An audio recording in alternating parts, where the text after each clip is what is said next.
Hello friends and welcome to another episode of Booked, a place to explore the realms of creativity. Today's guest is Alex Kingsley. Thank you so much for joining me today. How are you doing? I'm doing great. Thank you so much for having me on. How are you?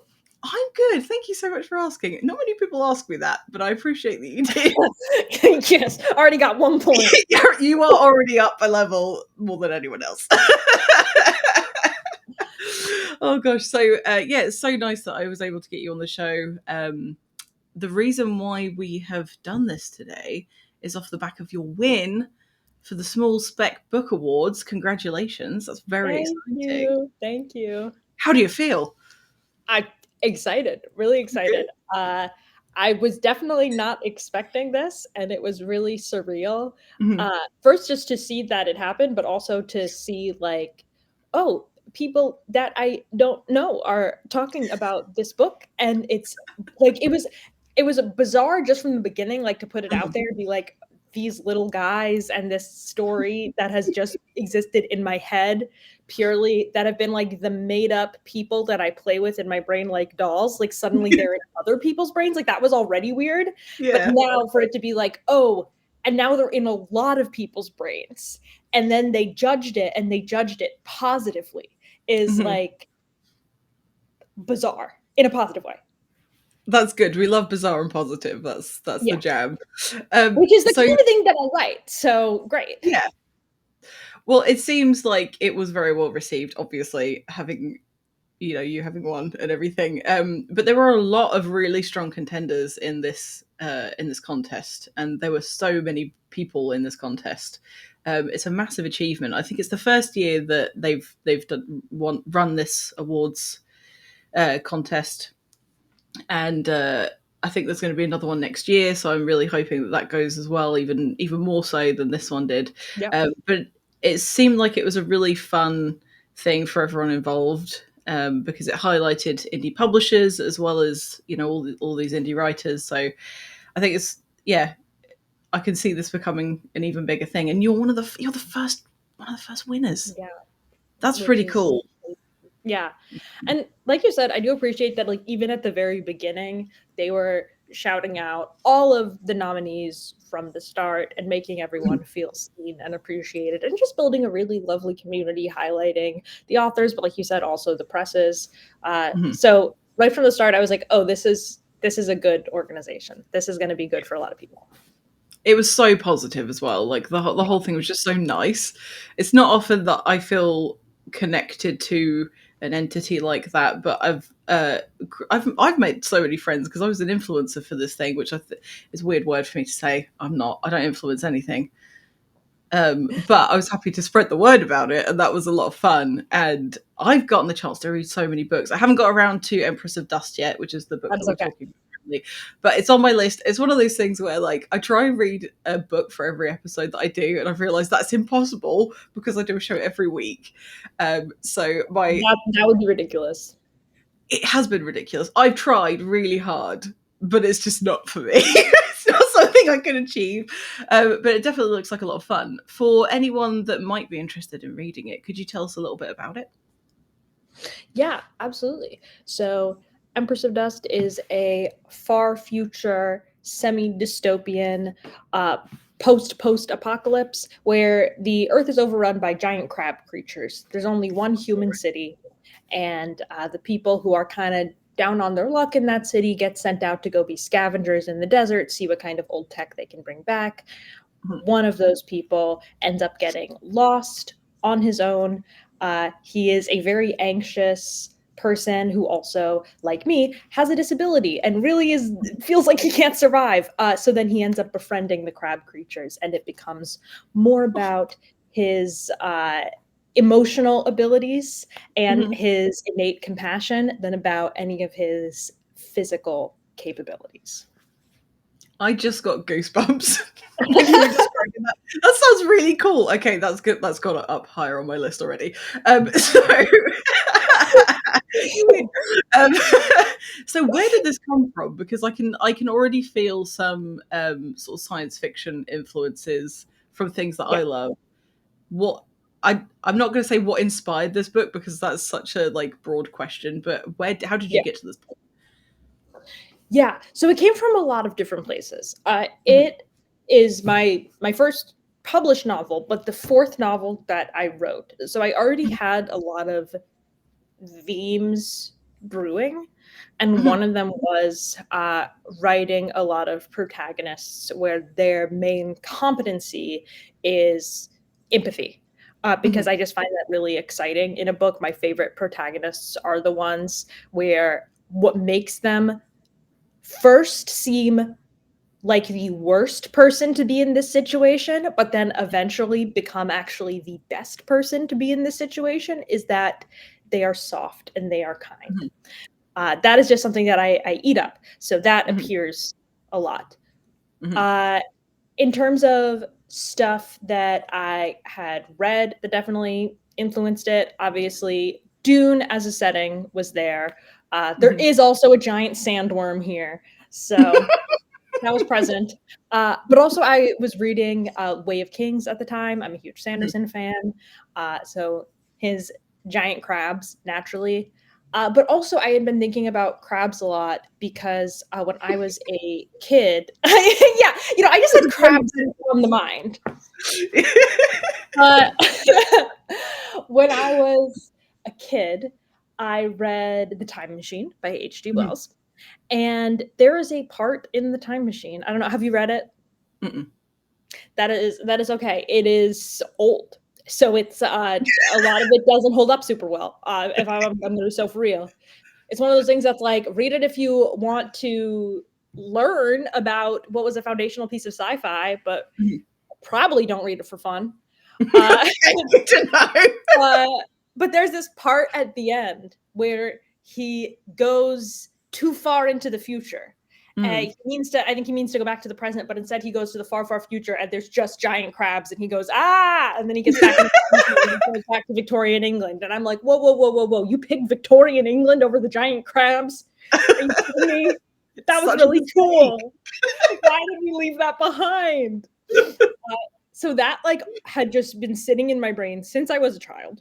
Mhm, And then I learned about carcinization, which has kind of become a meme. This theory that since crabs have evolved independently so many different times, that mhm, must mean that crabs are actually where all evolution is heading. mhm. That crabs are just the ideal form, and the rest of us are just on our way to getting there. I thought that was really fun. Mhm. And also the conditional immortality of lobsters, which I later found out is not totally accurate. But I got really into this idea that if Mhm, you do not kill a lobster, it will live forever. mhm, And I was like, what if I took all of these things and I made it something? And mhm. this was sitting in my head. And then I hate how cheesy this sounds, but then I had a dream Aw, that's nice. with all of these elements together and all the characters and stuff. And then when I woke up, I was like, "Oh, that was really fun. I should write that down." And then I didn't stop writing it, Amazing. And and now that's it's where. winning awards. Yeah. So, I mean, follow your dreams and all that sort of stuff. That's Yeah. really cool. Exactly. Exactly. Cool. I uh, I really love speaking to writers who get as excited as you do about talking about your work. It just makes me want to read your work more. This is kind of why I do this, is that I want to get to know these people behind the words, and it makes the books much more rich to me because I'm like, "Oh, now I know what Alex was thinking. That's very Yeah. cool. Um, that's awesome. That's awesome. So so it's your first published novel, and this is through, make sure I get this right, Space Wizard Science Fantasy Yes. Publishing. Mhm. Very long name, but very cool. And they've got a ton of cool books on their website. I Yeah. had a little look. So how did you get to the point where you actually got a publisher? Because that is a struggle bus for a lot of people. Oh, yes. Yeah. So I am part of the Science Fiction Writers Association. Hmm. And through that organization, I did their mentorship program. And I was with Oh, a cool. writer whose writer name is R.W.W. Green. Fantastic. Uh, and he was so fantastic and gave me so much help and read Empress before it was even, in the form that it is now. Hmm. And he was like, "Hey, I have some book recommendations for you from authors who are doing similar things, namely like trans male protagonist in a semi sort of dystopia future, navigating something that is not directly related to gender, but becomes related to gender in unexpected ways, which and is totally what Empress is about. What I often tell people before they've read it is he's trans and the crabs are related to that, and it'll make sense. Like, just wait. Just wait, it'll come together and it'll make sense. Which is why I also call it transgender crab novel. So it sells. It works. That's very specific community. He recommended these books to me. They were World Running Down by Al Hess, which is published by Angry Robot, and My Heart is Human by Reese Hogan, which is published by Space Wizard. So I read My Heart is Human first, and I was immediately like, yes, he gets it. Like, this is it is a very different book from mine. Yeah. But it thematically has a lot of the same things going on. And I just I ate it up. I read it so fast. I loved it so much. I was like, this is fantastic. I need to find who put this out into the world and say, hey, I have something for you. And I did. And it worked. Amazing. That's fantastic. So you were just like, hey, you want to publish my book?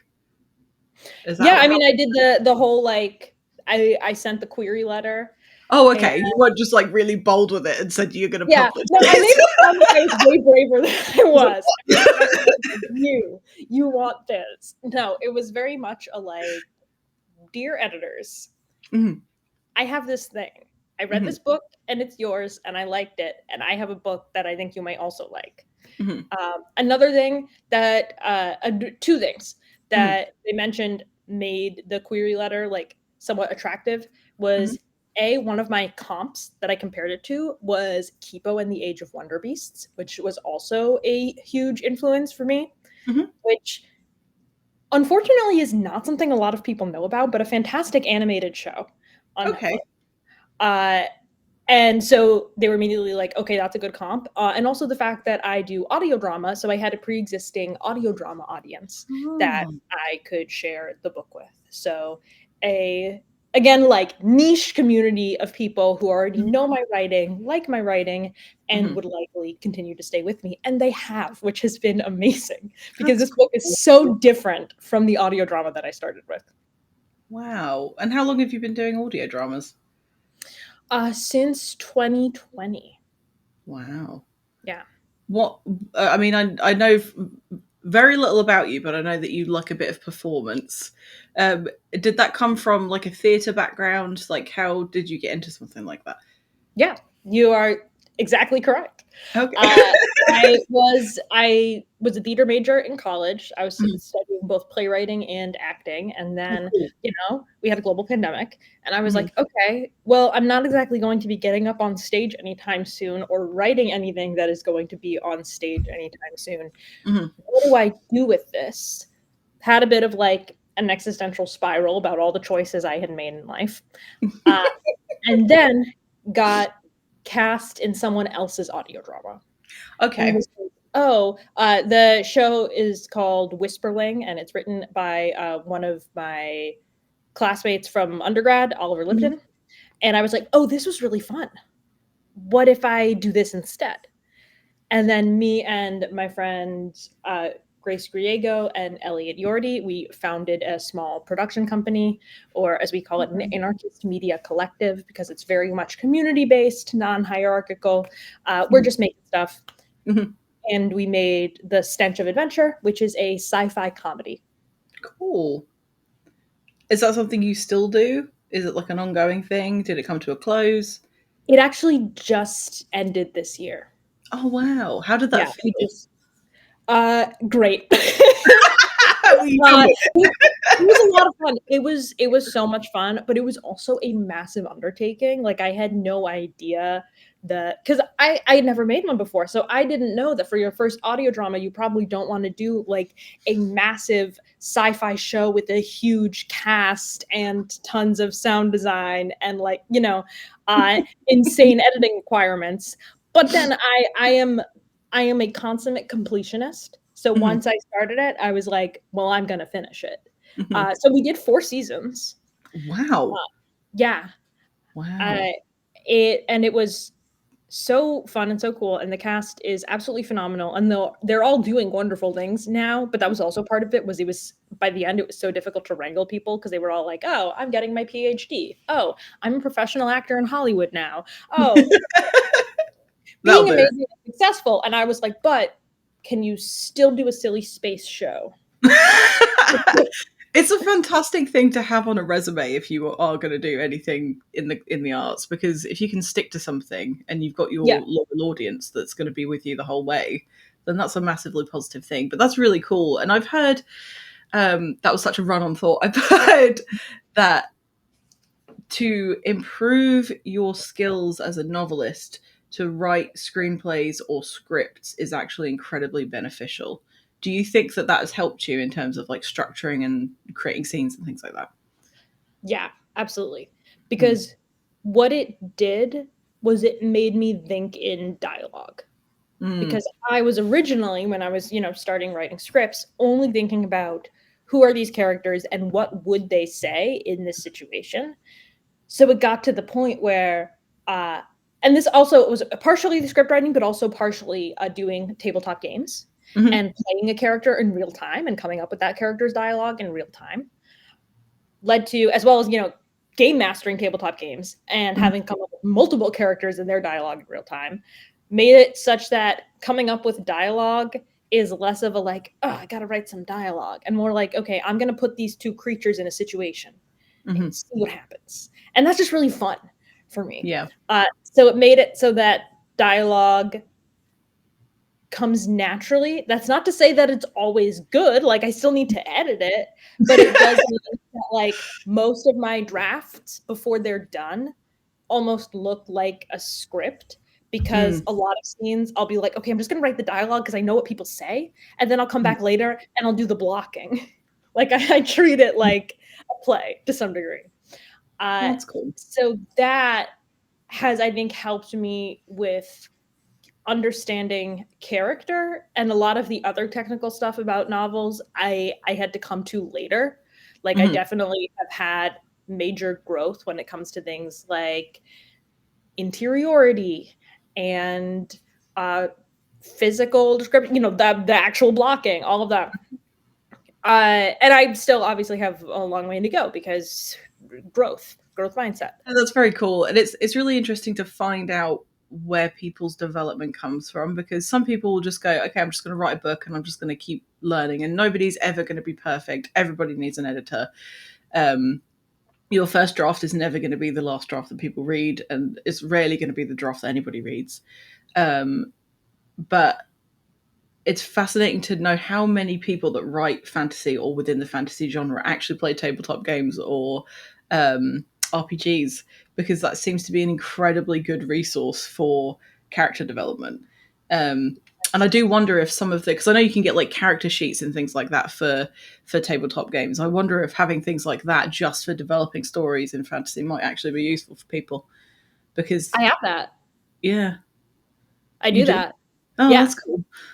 It to give credit where credit is due. This idea is not original to me. This came Okay. from Brandon Sanderson and his lectures on writing. Mm. If anyone watching this, listening to this, is interested in writing fantasy and you want a great resource, all of his lectures are free online and they're so good. That's really One cool. of the things that he recommends in his character lecture is to do these things called character dossiers, where you write up a list of questions that you feel like would help you develop the character.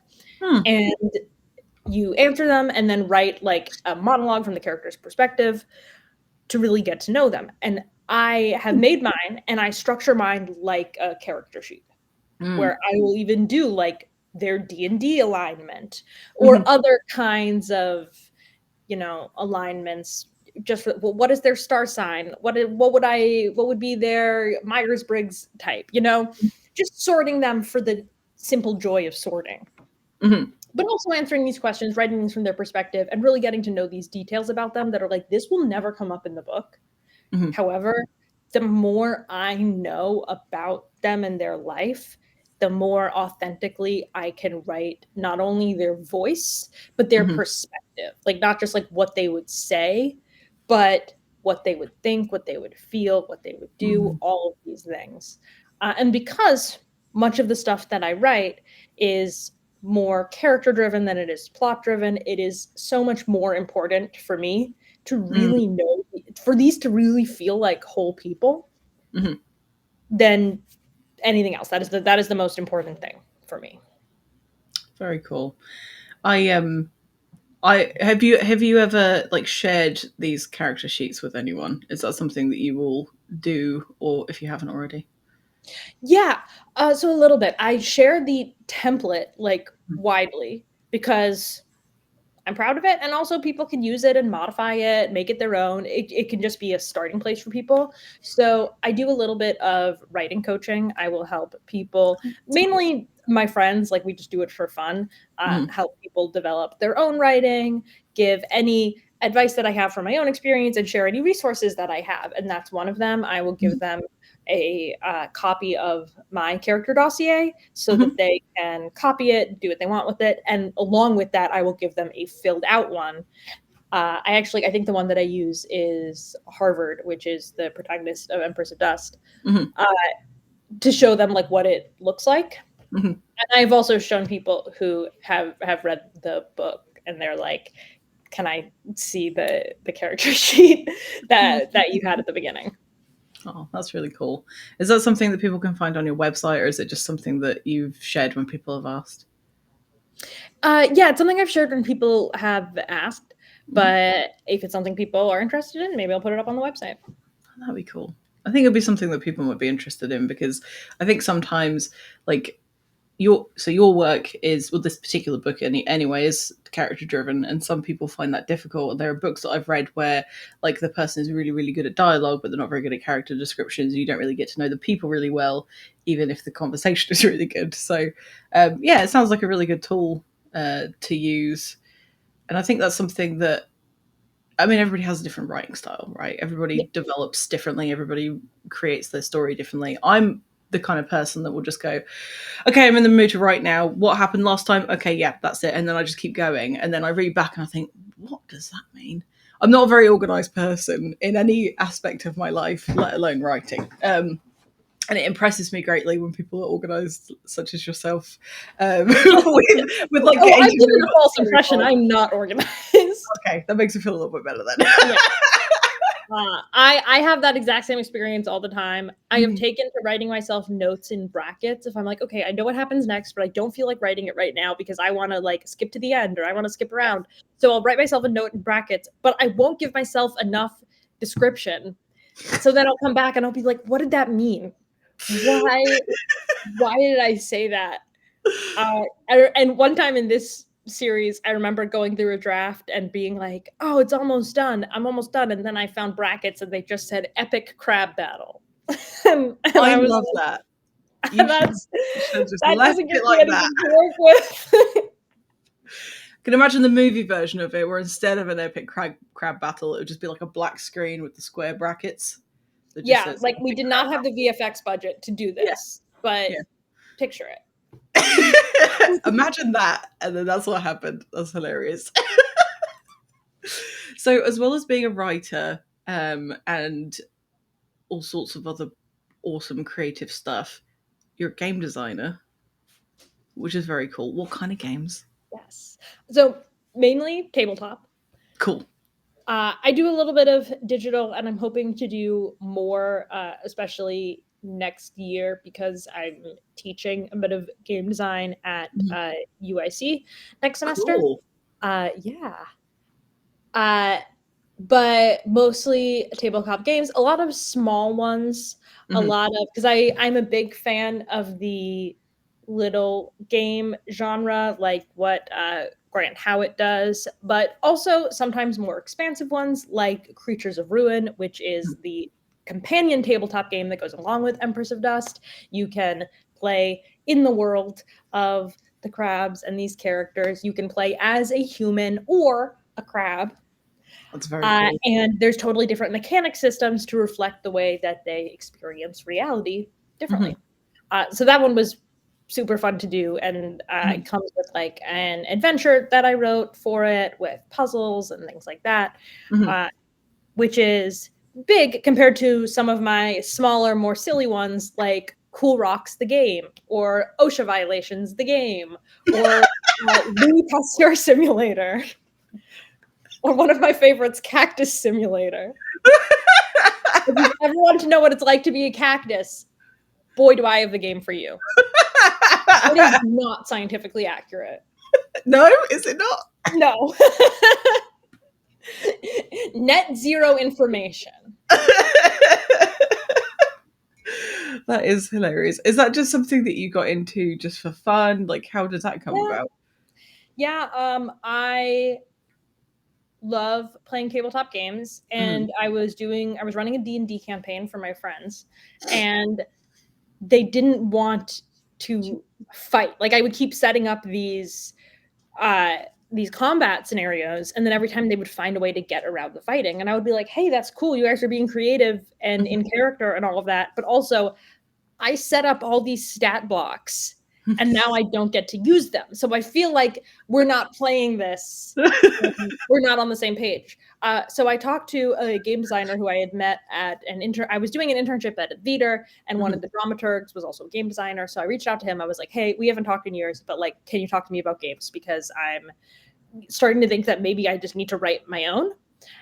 And he was basically like, yeah, games are whatever you want. And it blew my mind. So then I wrote, instead of D&D, I was like, okay, we're going to play basically the same thing, but now the whole point is that you can't fight.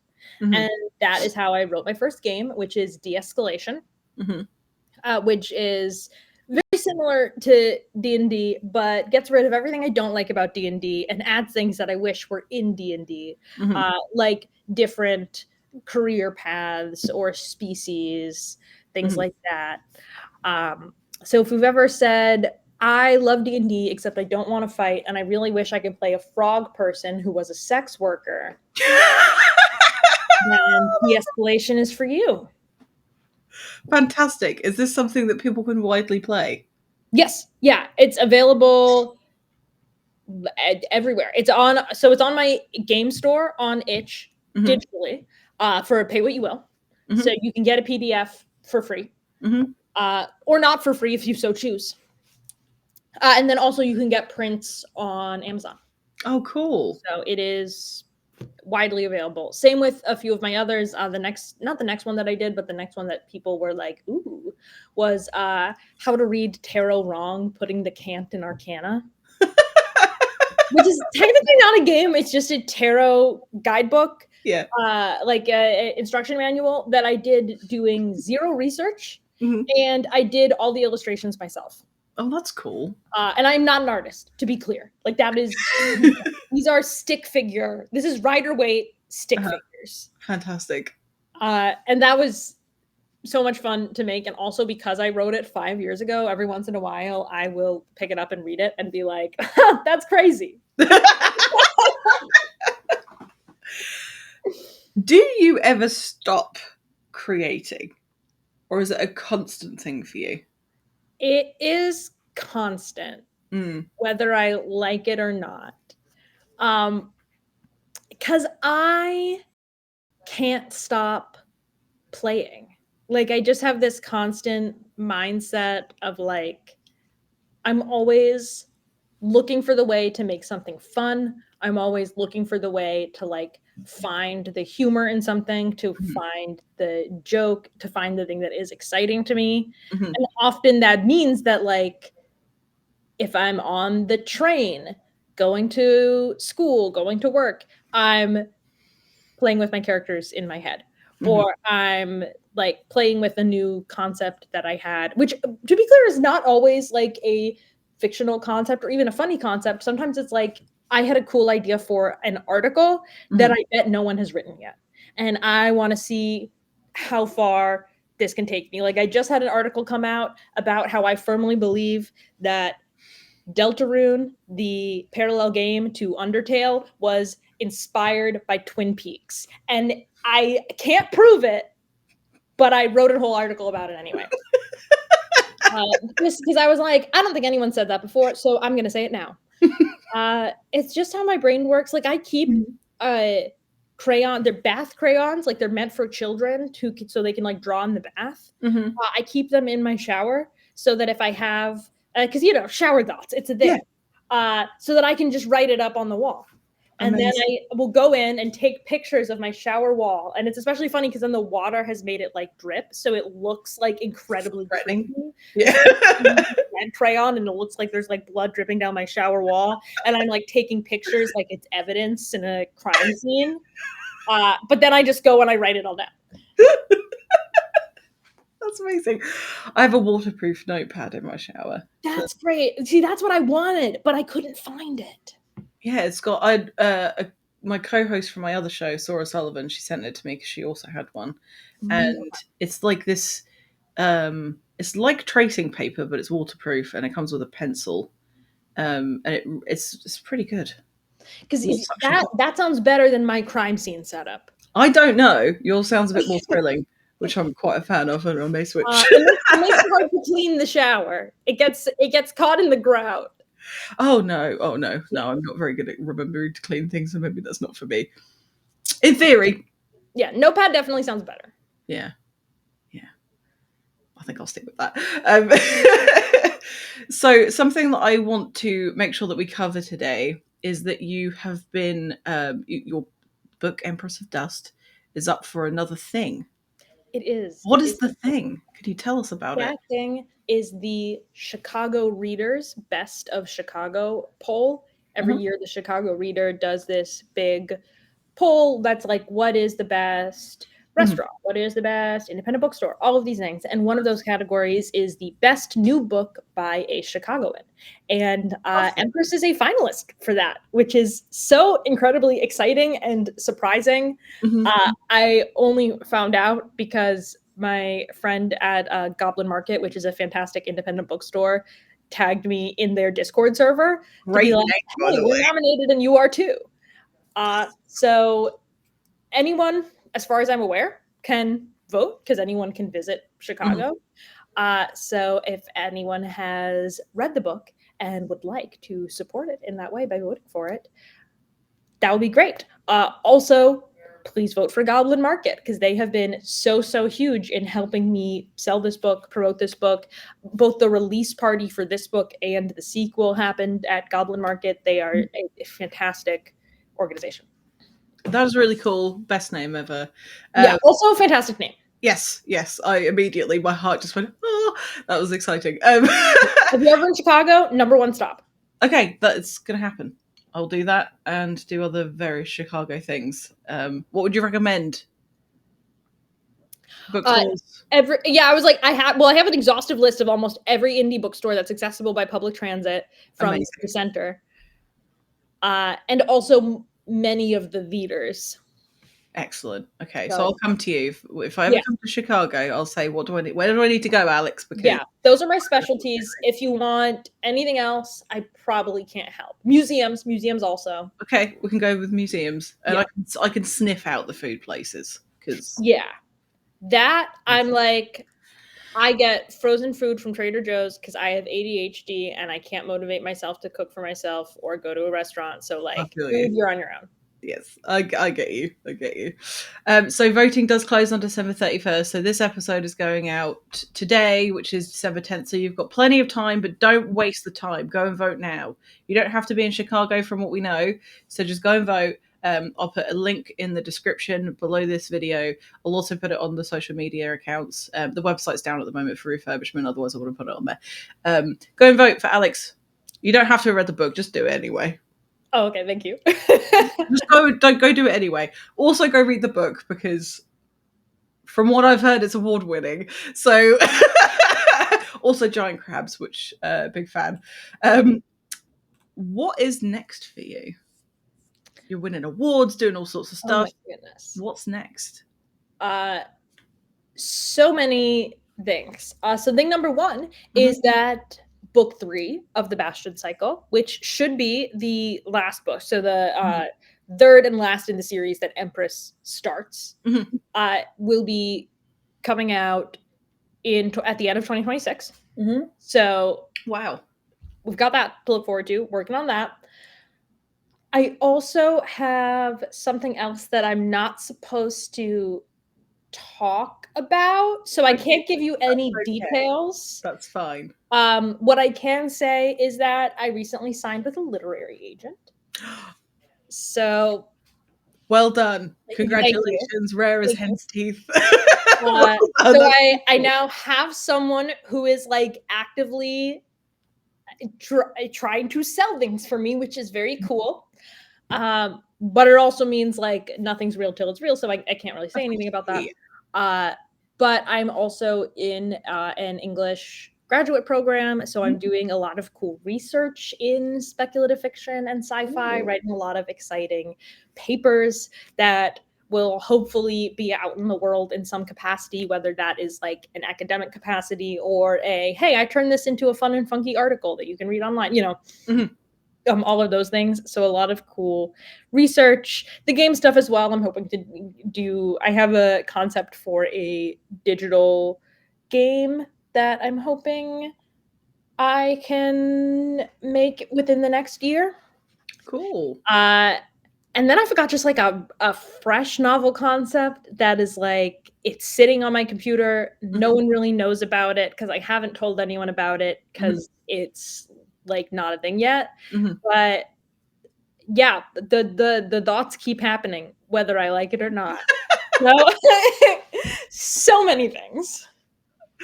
That's fantastic. I do think that would make a really good t-shirt. The thoughts keep happening whether I like it or not. Yeah, that's solid gold memeing, I think. Yeah. What I often say as someone who, constantly has the creative thoughts, also is neurodivergent and constantly has the intrusive thoughts and the obsessive thoughts and the worries and all of those things, is just I'm haunted by visions.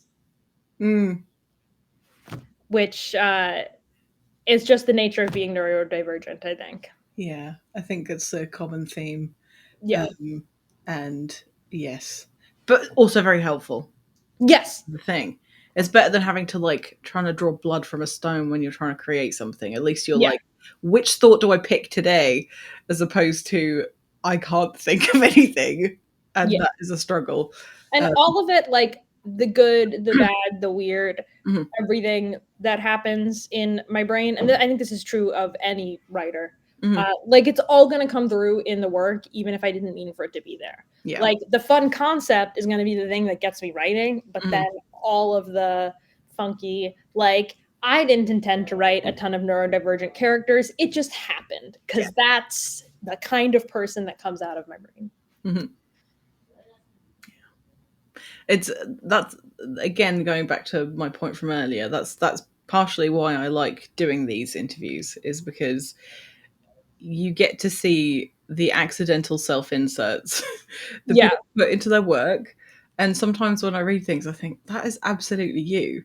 And I'm working on a book at the moment. The main character is me. I'm not like, it's so me that I've even described them as being the same person. Basically, they just have a different name. And there's something very nice about being, whether it's intentional or not, being self-indulgent when you're creating something, especially in writing, because you can live out these like really exciting scenarios of like, what if I was in space or whatever? And then that gets to happen, and then you've fulfilled that sort of dream that may never happen. And books are cool. Something that I've also realized is like the more self-indulgent you are, the more you're like, well, I'm excited about this. The more likely other people are to be excited about it. Like I thought it was the other way around. I was like, for a long time, I was like, well, I have to make this like general appeal so that other people can relate to it. But the more I was like, no, I want to write this really specific thing because that is what I'm excited about. the more that other people were like, that's crazy. I'm excited too. Well, this is it. And if it's a bit more off the wall or something that you are passionate about, it so carries through. And it, there's so many psychological elements to it. But you, as a writer, you are also marketing. You're also selling things. Yeah. And if you're the kind of salesperson that's like, yeah, you should read this book because I need some money, nobody is really going to connect with that. They might feel a bit sorry for you, but why the hell would they want to read your work? Whereas if you're like, have I got the giant crabs for you? That's very appealing. Yeah. Which is also why I'm like, what I constantly say Mm, is I care so much more about people reading this book than I do about people buying this book. So if mhm, I see someone who like seems like they might be interested mhm. in it on social media or something like that, and I'm like, do you want a book? I will send them a physical copy Aw. because I'm just like, that you'll probably read it then. Uh, Yeah. and that has been so wonderful because when I do that, 9 times out of 10, they're like, first of all, super excited because who doesn't love getting a book in the mail? Mhm. And second of all, they do generally read it and like it and let me know. That's really cool. That's a good tactic. I like that. There's a lot to be said for just like sharing art with Yeah, people without having a paywall. I understand, you sometimes you have to charge for things. exactly. You can pay for the cover up for the next one or whatever it is. Yeah, But if you are in a position, like I know people will also give away digital versions of their work, yeah, um, and I think it's really cool that we can all share this thing that we really like, and it doesn't have to be. You don't have to be a certain type of person to be able to access that thing. It's accessible to everybody, which is why I love libraries. yes. Libraries are amazing. Go to your local library. Yeah. One of our like Strong Branch. Oh, Strong Branch is the name of the production company that we made. I don't know if I Okay. said that. One of our Strong Branch policies is if it can be free, it should be free. So, like, very Mhm. much understanding of organizations that cannot make things free, Yeah. but we try to make everything pay what you will. Hmm. So, the games, pay what you will. Hmm. We do some live theatrical productions, and in the past, we have had to make it because we did it as part of larger festivals. We had to Hmm. make it paid, but going forward, live events, pay what you will. Podcasts naturally are free online. Hmm. Uh, that is generally the philosophy: is if we can give it to you without making you pay money, then we will. I love that. Fantastic. Well, this has been a ton of fun. It's been so nice to get to know you. This honestly, I've had such a nice time today. So thank Yeah, you for making my honestly, day yeah. better. Because honestly, I was having a rough day, and you have brightened it and made it shiny and lovely. So thank you. I really Oh, appreciate I'm glad to hear that. I was gonna say I'm so glad to hear it, and then I was like, but I'm not glad to hear that you had a bad day. To be clear, I'm sad to hear that, but glad to hear that this made you feel better. it. It did infinitely. I feel like the sun's shining again. So thank you. I appreciate Yay! it. I'm very glad to hear it. So before we go, I just want to tell people again, and I'm going to look down at my notes because I don't want to get the name wrong. Make sure that you vote in the Chicago Reader Best of Chicago poll for Empress of Dust by Alex Kingsley. I nearly said Kinsley. That's not your name, Kingsley. Um, and voting closes December 31st. Link is down below, and it will be on the social media post as well if you can't access the link. Thank you so much for being here today. You've been Thank amazing. you. And good luck with your poll and all the exciting things you're doing. Thank you. And thank you again for doing this, Oh, participating in as an influencer in the Small Spec Book Awards. I know I really appreciate it, and I am sure that all the other authors really appreciate it. So thank you. oh, it's my pleasure. Now I'm going to awkwardly fade the music in.